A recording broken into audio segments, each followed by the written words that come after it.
Hello बच्चों, एक बार फिर से आप सभी का नई दिशाएं सिवान कोचिंग इंस्टीट्यूट के इस ऑनलाइन प्लेटफॉर्म पर वेलकम, स्वागत है एक नए वीडियो लेक्चर में।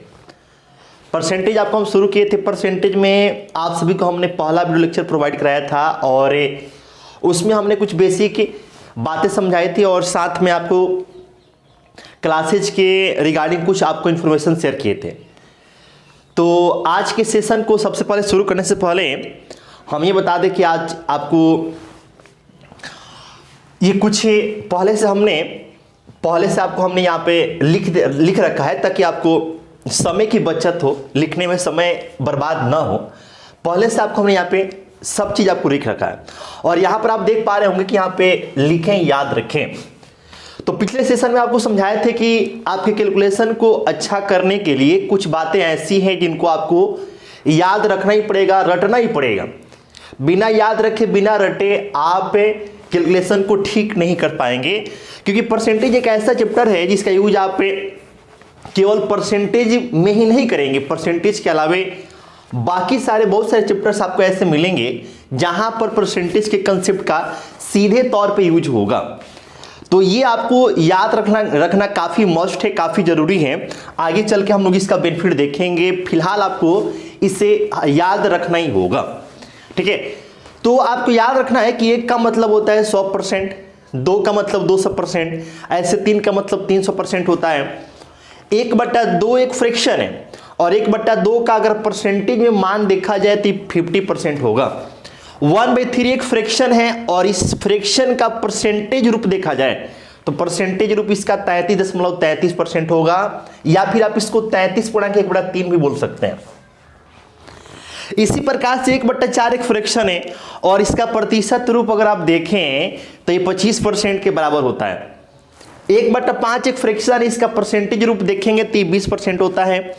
1/6 एक फ्रैक्शन, इसका परसेंटेज रूप देखेंगे तो 16.66% होता है, या फिर आप इसको 16 होल 2/3% भी बोल सकते हैं।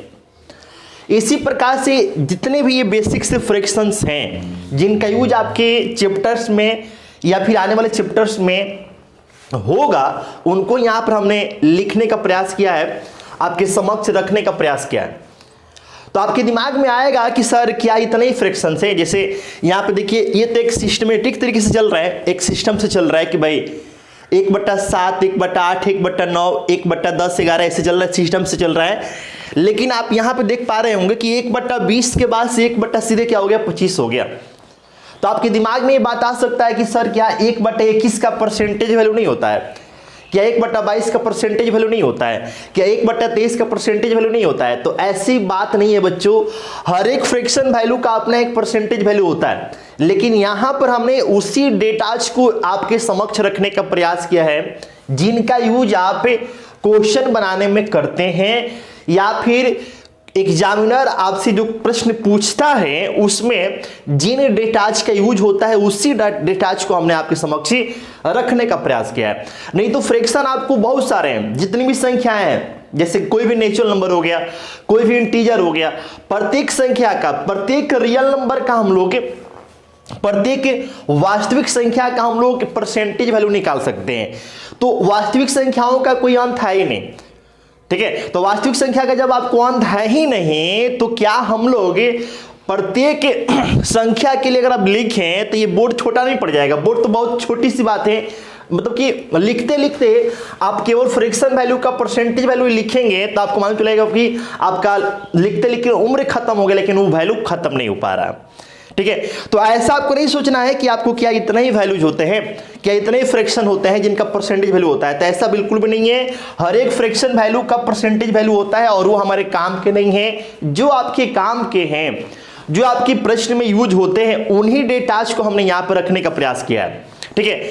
तो इनको अच्छे से, काफी शानदार तरीके से, काफी बेहतरीन तरीके से आप जितना बेहतरीन तरीके से, जितने आप कंठस्थ इसको याद कर लेंगे, जितना परफेक्ट आपके जुबान पे बैठेगा, उतना ही परफेक्ट आप अपने आप को कैलकुलेशन में पाएंगे, क्योंकि एक हाथ से लेना है दूसरे हाथ से देना है। अगर आप ठीक से याद करेंगे तो आपका बेहतर आउटपुट निकलेगा। अगर आप इनपुट ठीक से देंगे, इनपुट आपका ठीक जाएगा तो आउटपुट भी क्या होगा, ठीक आएगा। तो याद अच्छे से होगा तो आप कैलकुलेशन में भी अपने आप को अच्छे पाएंगे।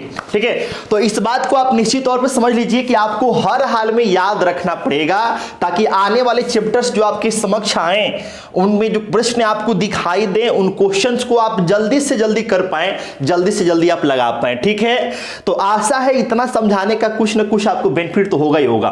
ठीक है, तो आप इस वैल्यू को आप याद रखेंगे। अब इनका यूज हम लोग सीखेंगे।